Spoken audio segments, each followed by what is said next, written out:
Yo considero que la mediación intercultural es muy importante en el ámbito de la sanidad pública sobre todo, por el hecho que contribuye pues, a una cohesión social dentro de una sociedad.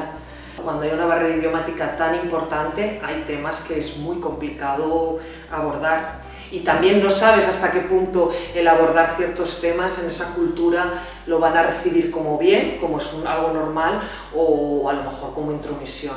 Porque preguntamos a lo occidental, a veces. Y nos falta quizás esta parte de saber llegar bien.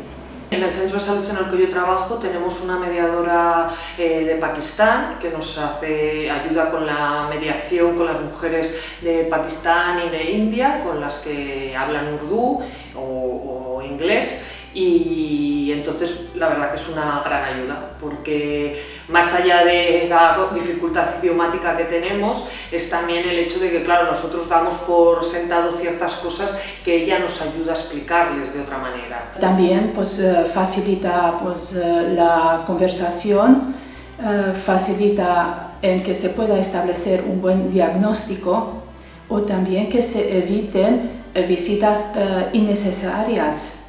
Porque si el usuario ha entendido toda la explicación de forma correcta, de esta forma pues se evita que vuelva a acudir al hospital de forma innecesaria. La figura de la mediadora, yo creo que sí, que habríamos de tener mediadores localizables y que no estén, porque también no, ay, ahora tengo a esta mujer y no, que supiéramos la visita, cuándo va a venir. Actualmente hay pocos centros que dispongan de mediadores interculturales.